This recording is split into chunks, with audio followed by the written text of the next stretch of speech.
Well, good morning, High Point. Good morning. It is so great to be back. This is, I think, my third or fourth time speaking here. So I guess that kind of makes us like family, so I can be honest with you about a couple things. So, accountability time on my part.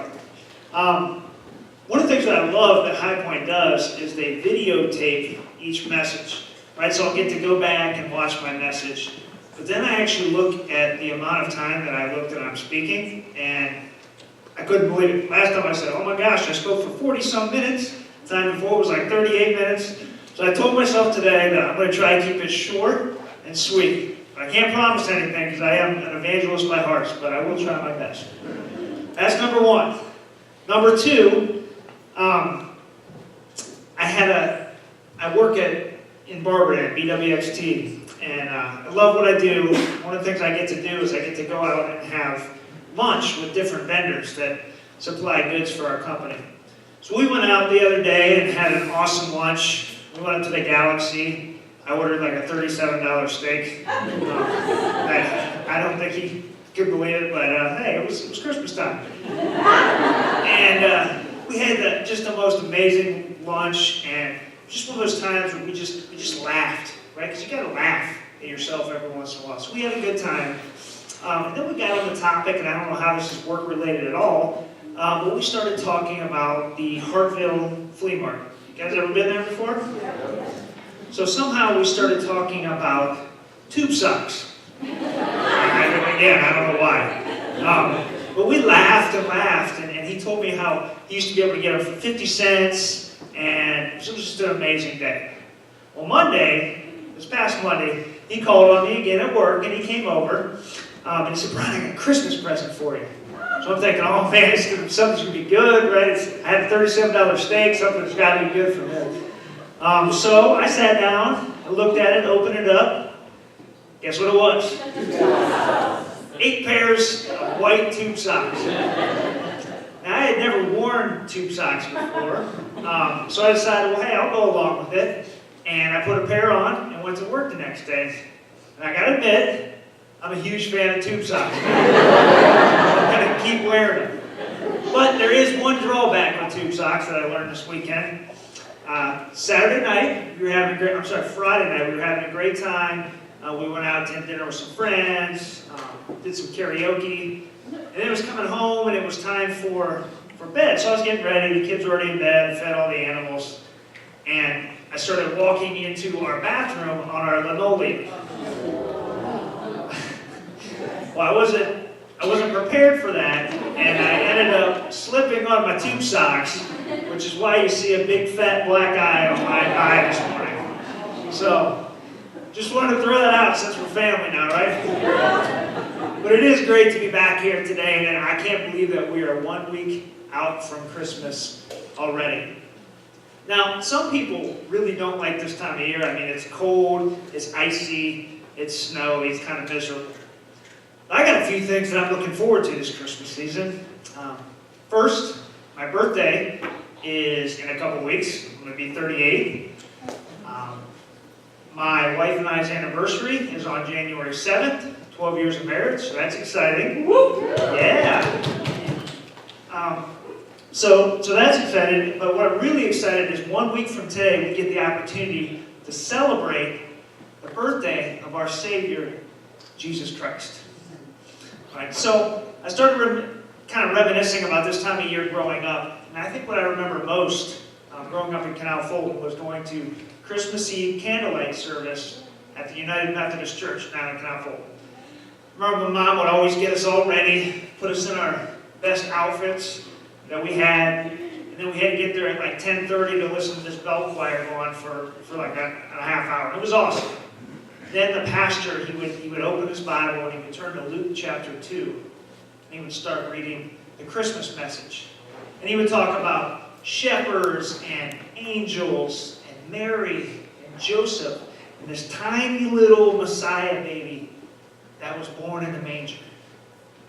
I gotta tell you, I always was fascinated by one story. It was the story of the wise men. I wanted to know more about these guys. Tell me more about the wise men. And I think the big question I always had for myself was, how did this group of magi know that Jesus was the long-awaited Savior? So this morning I want us to look at a different Christmas story. I don't want us to focus on the how Jesus was born, but the why Jesus was born. See, he wasn't just born to take away our sins. Yes, that was a huge deal why he was born. But he was also born so we can have a personal, intimate relationship with him. You're going to hear this word a lot. Jesus was born to be knowable to you and I. And that's the Christmas message I want us to hear this morning.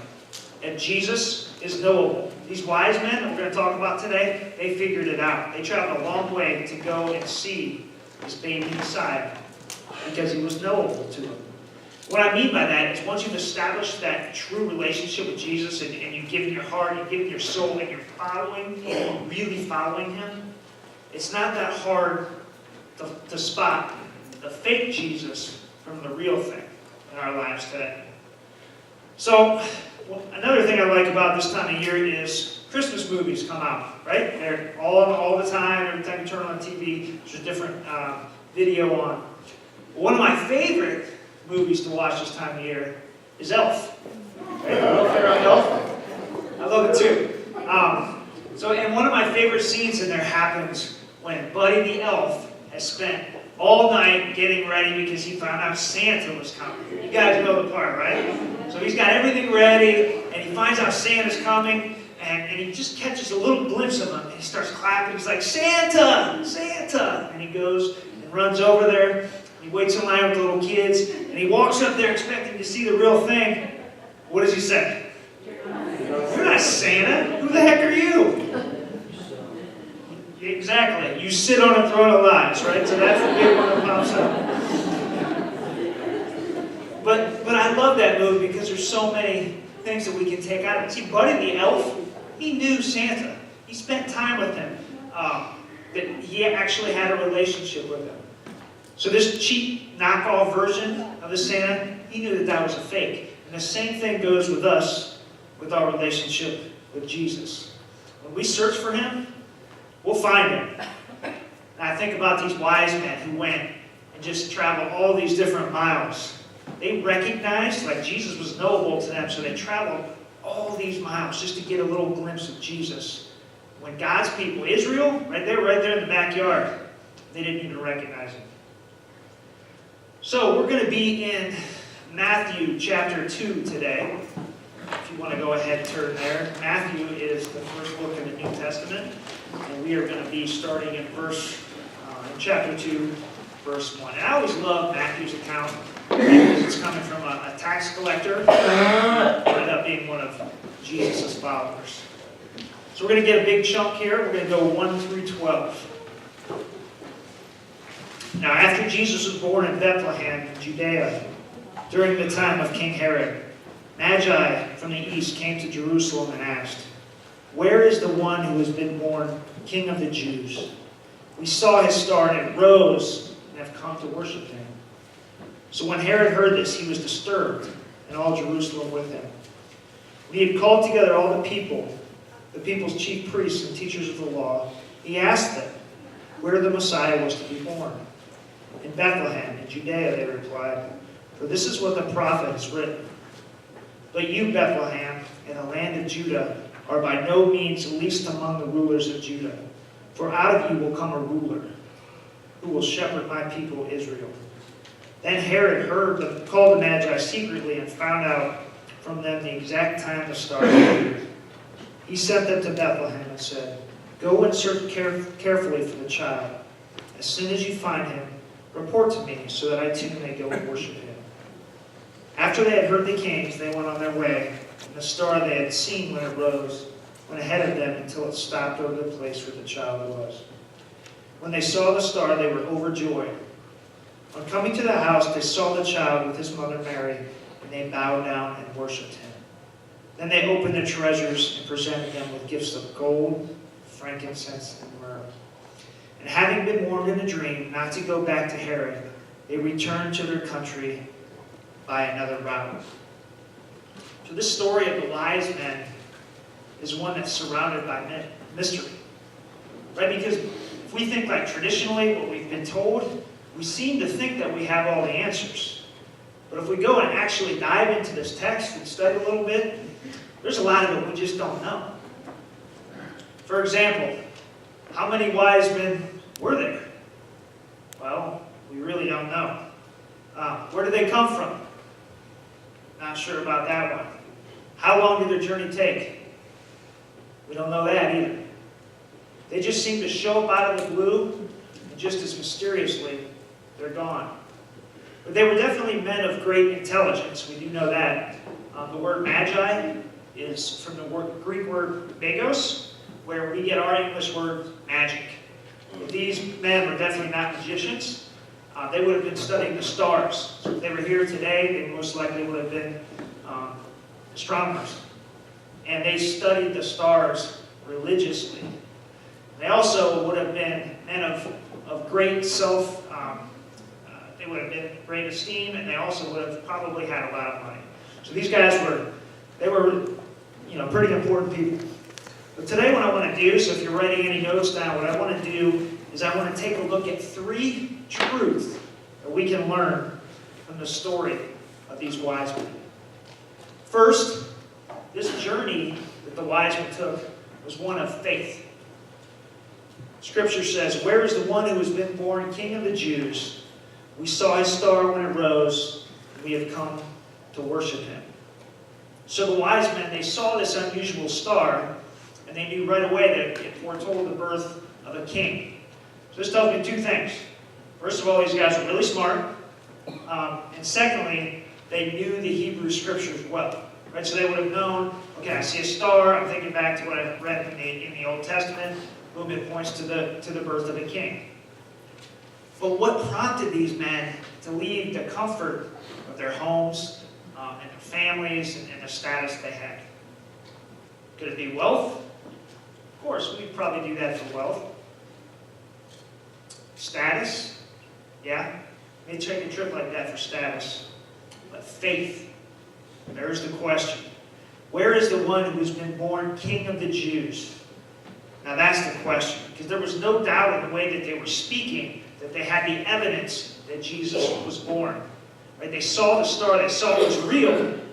Now they only had one thing to do, and that was to go find this young child.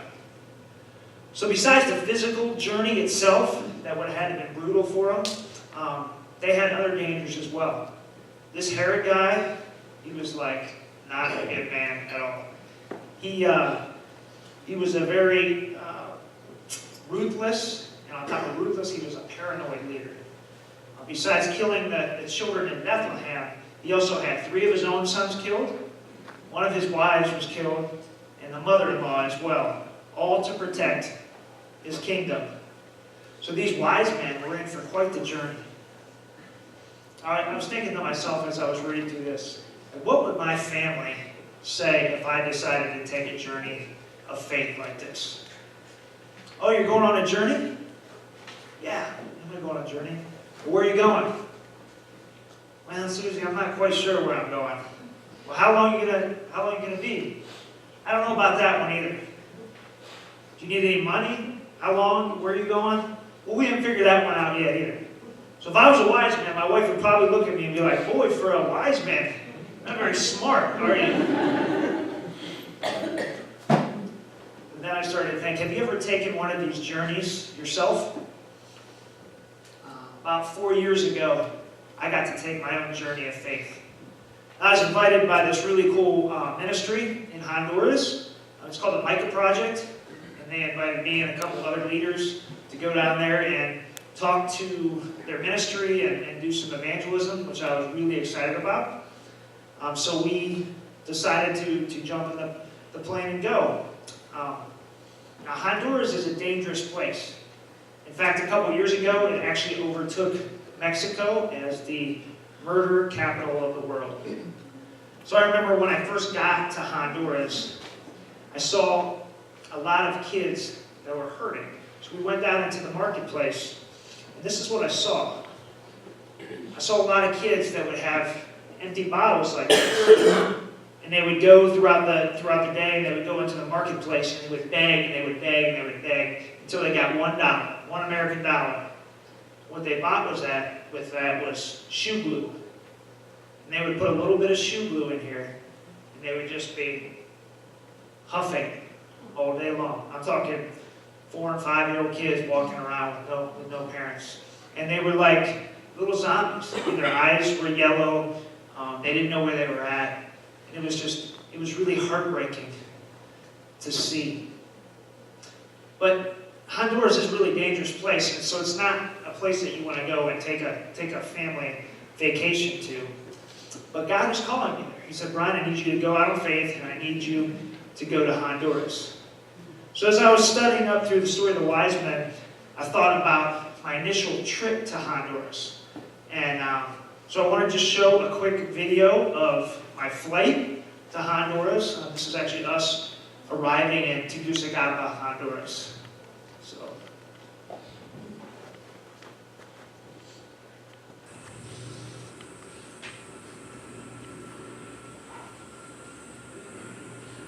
Don't be afraid.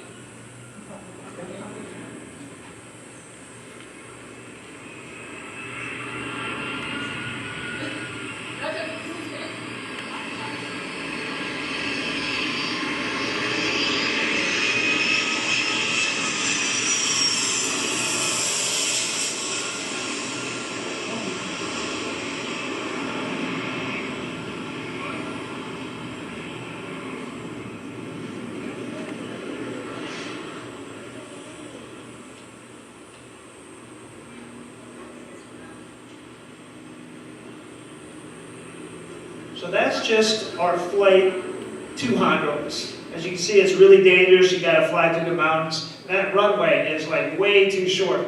So I didn't know what was going on, but I was on the plane, and when we landed, everybody started clapping and cheering. And I looked around and I asked my friend who was there, I said, well, what's everybody clapping about? He's like, well, he's clapping that we didn't die.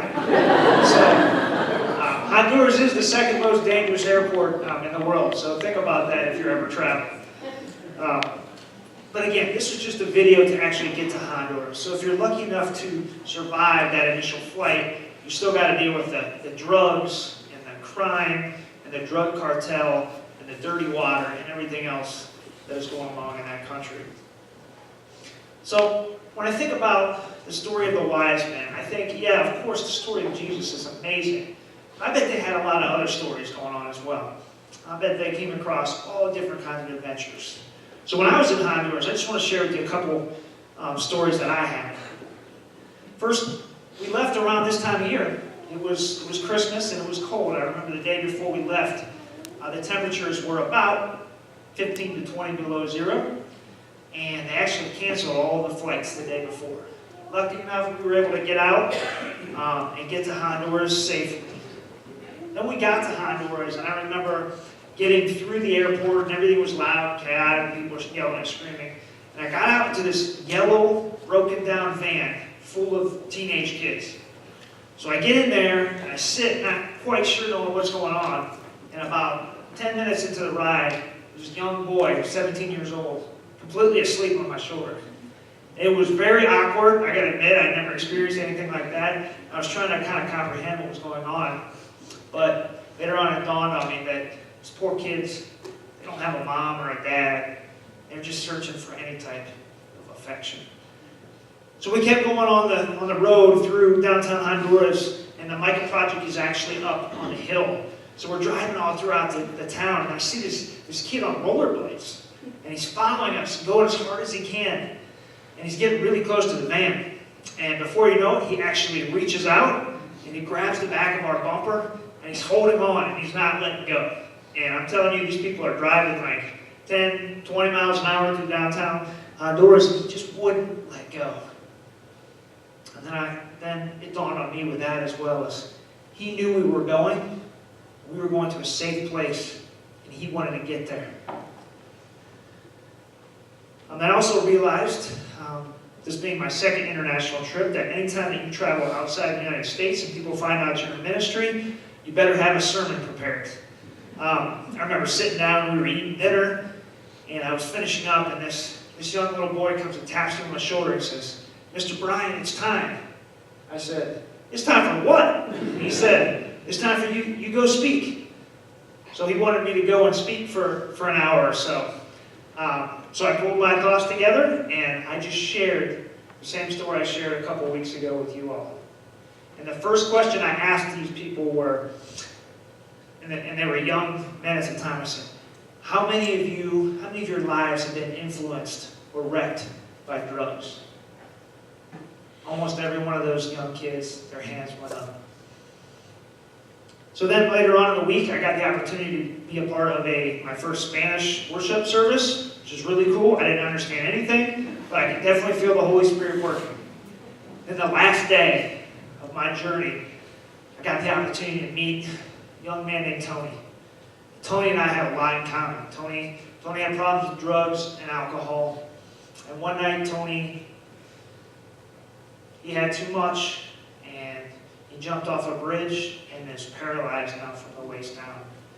I remember walking into Tony's home, and they were all dirt roads, and his house was completely not ADA accessible. He didn't have the right equipment, but we just talked for what seemed like hours and hours. And finally, at the end, I got to kneel at the edge of his bed, and I got to pray with Tony. And we talked about being brothers, disciple brothers on different parts of the country, and I told him I made a promise that I would come back and see him one day. I'm going to keep that promise.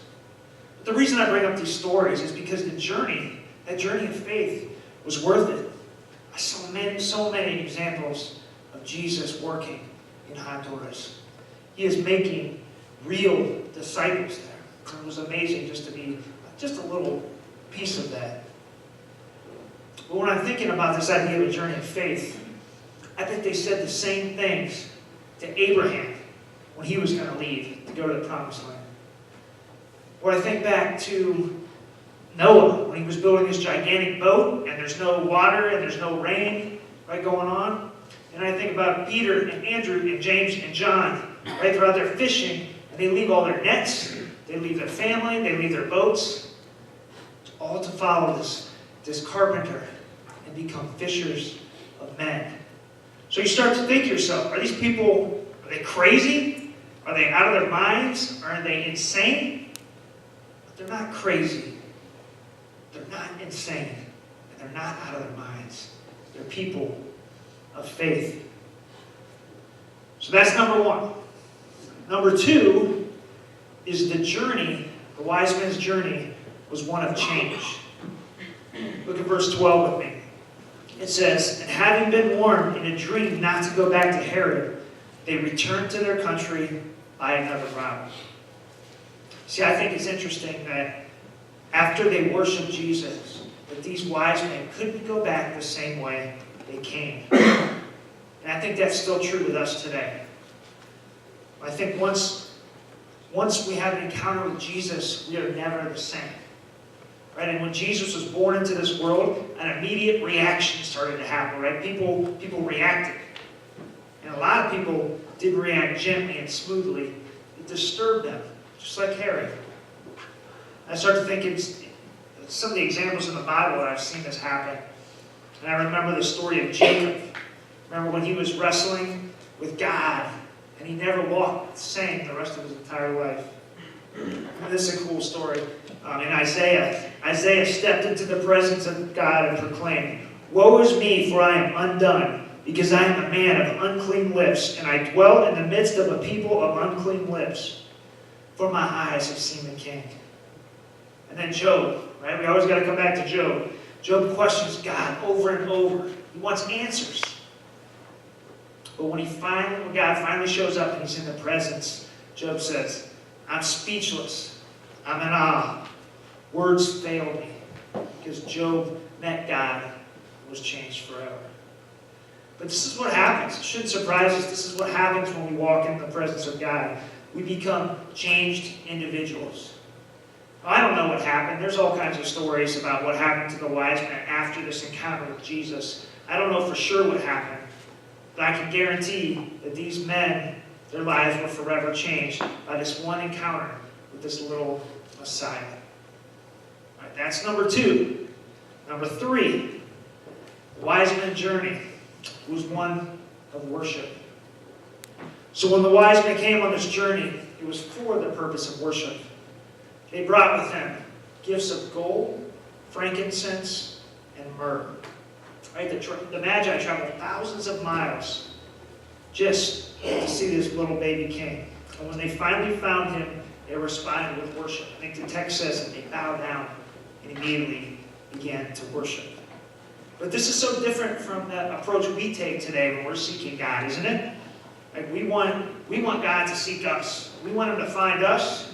And then when He does find us, we start asking all kinds of questions to Him, wanting Him to answer to us. And instead of giving Him gifts, right, we're the ones that want the gifts. And I say we because I'm included in that. But the wise men, they were so different because they were wise because they sought Jesus not for what they could get, but for who He is.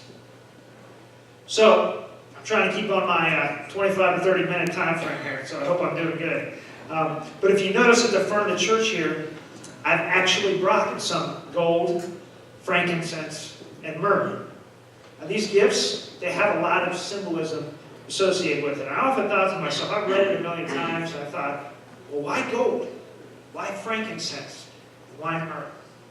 So I've asked some of my High Point family and friends here to come up, and they're going to actually explain what each one of these gifts mean. So come on up, guys and girls. I'll admit, I had to Google image because I didn't know which one was which, but I finally figured it out. So, Mark and Chris, we're going to start with you guys. This white substance is frankincense, and it's used for a lot of cool things. Yeah, go ahead. Pretty cool, huh? So, Mark is going to explain to us here what frankincense is. All right. I didn't have any notes because I thought everybody knew frankincense. But yeah, Brian asked me to do this, and I'm like, that's pretty cool. So we looked into it, and we learned that it comes out of it's a resin, actually, material that comes out of the boswellia tree. We don't have one of those around here. But yeah, and it's pretty cool. They actually extract it and turn it into an oil that is used for like 3 different main things. And it's like they can use it for aromatherapy and topical type things, and it was and also internal uses. And it's surprising. I was like, well, do they still make it? You know, so and you can. I don't think they did this then. You can do it on Amazon. So yeah. So it was pretty interesting. It was like, wow. So I would have. It was used for, like say, they would burn it, or like I said, topical. But it was used for soothing and also for increase your autoimmune system. So we thought, well, why wouldn't they bring it to a new mother and a baby to keep them healthy? So I think, that was what was interesting, choice, that they would provide that to a new mother and a baby. Born in a manger, they could use all the help they could get to be strong and healthy. Yeah, and if you think how this was probably something that not in that, it would have been something that only the top elite people would have. So Expensive. very expensive. It's still expensive, Yeah. even on Amazon. So I encourage you to try it. Check it out. You got money. Thank you. So the next one we're going to look at is myrrh, and it is actually kind of a brown substance. This was actually pretty cool. Susan and I kind of looked at it together, so she's going to tell you a little bit about what myrrh was used. And I do have notes because I'm not a public speaker. Myrrh actually comes from a thorny tree called the commiphora tree. And when I heard a thorny tree, I'm like, I've never seen a thorny tree before. So I look it up, and I'm kind of startled because it is exactly what I would think of Jesus' crown of thorns being. So it's really cool. Look it up, commiphora tree. I just thought that was some cool symbolism. It is also extracted.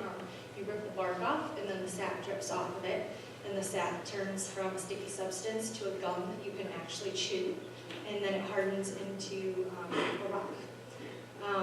There is actually a lot of information on myrrh, so I will fill you guys in on that. It originally was used back in the days of Egypt to mummify bodies. It currently is in our mouthwash and toothpaste as an antiseptic. It can be used as a liniment for aches, pains, sprains, bruises, and other skin ailments. It can help with colds, ulcers, cough, indigestion, asthma, and pretty much any other ailment that you might have it is good for. Research shows that in laboratory petri dishes, it can actually cure cancer. It is not yet used in humans, but it's shown in laboratories that it can do that. It can be ingested by mixing with wine or other foods. It can be a perfume or incense. The word myrrh actually means bitter in Arabic, so it has a very bitter smell and a very bitter taste. It is mentioned 156 times in the Bible. Myrrh shows up 3 times in Jesus' life, and I had him look these up because I'm like, I don't remember those specifics. Make sure I'm not saying something untrue from the internet. So in the book of Matthew, of course, it was brought by the kings to him, the wise men, I should say. In the book of Mark, he says that the wine that was offered to Jesus on the cross was actually also had myrrh in it. Myrrh would have been a painkiller for him, but Jesus denied the wine. And in the book of John, it says that Nicodemus had a mixture of 75 pounds of myrrh and aloe to anoint Jesus' body with when he died. So the summarized thoughts on why maybe the Magi brought myrrh to Jesus, based on us knowing when they came, because nobody knows if they came whenever he was a baby, or if he came a few years later when he was a child, because nobody knows how far the journey was. It could have been a painkiller for mom or medicine for the baby. Or it could have been later on in his life the baby, and it could have symbolized that he was the Messiah who would die to save the world, and it was for his predicted earthly burial. So Gage, you ready for this? Gage is pumped to share the last one, which is gold. I have some gold here as well. Gage, you're going to tell us a little bit about gold. Gold is the first mentioned gift to Jesus, and this gift is also associated with divinity and kingship. The wise men brought the heavy and expensive gold brick, but they ended up traveling a long way and a dangerous journey. Today, a gold brick is about $325,000.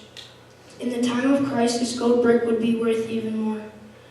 Gold has historically served as a precious metal in form of currency. This gift would have provided Joseph and Mary the ability to pay for expenses as new parents. The gift also likely supported the family during their time in Egypt. Gold is malleable, it can be hammered paper thin and will not shatter. Gold has a constant luster like the sun. Jesus is the Son of God. Gold will not tarnish, corrode, or fade over time. Gold in the ground for years will come out in the same beautiful condition before it was buried. Jesus is our spiritual gold. All right, so thank you guys.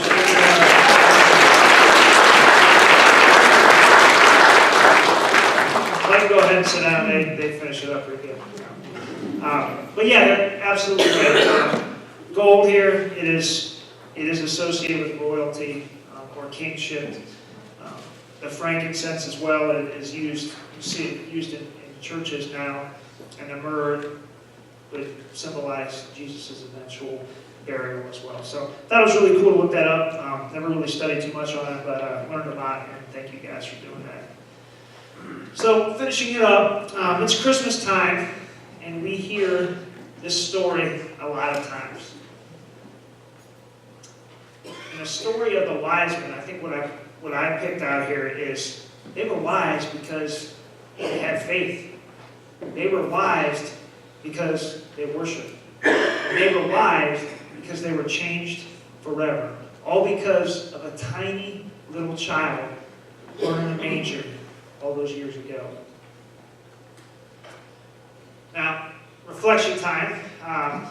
What about us, High Point? So how does this message relate at all to our lives, and what are we going to take out of here throughout the rest of the week as we enter into the time of Christmas?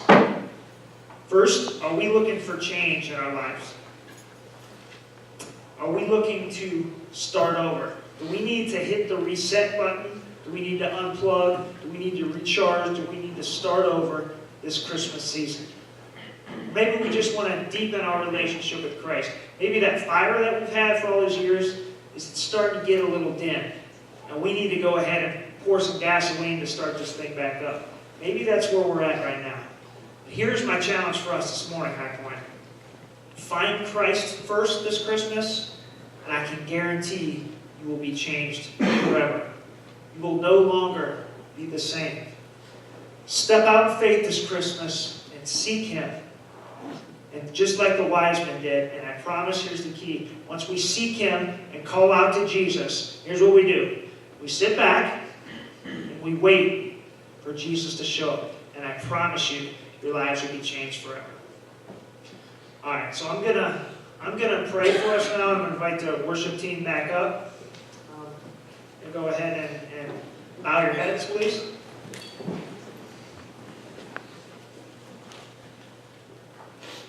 Dear Heavenly Father, Lord, we're so grateful that we can open up your word and hear stories about the wise men. Lord, we just are so thankful that you came into this world as a little child and all that you've done for us, living a life that's knowable to each and every one of us so that we can have a piece of you, right? That we can have a real relationship with you. It's just an amazing thing, and we thank you for your birth. We thank you for the story of the wise men, what they taught us today. Lord, we just ask that you be with us throughout this Christmas week. Help us to be a light to others. Help us to go out and not leave what we learned today just here, to go out and spread your word and be doers of the word. We ask all these things in your name. Amen. So now is one of my favorite times at High Point. We're going to kind of enter into our time of invitation. So during this time, we just ask that you bow your head. This is like our one-on-one time with God here. Pray to Him. Talk to Him. Whatever's going on, just have that connection, have that interaction with Jesus. Go ahead and bow your heads.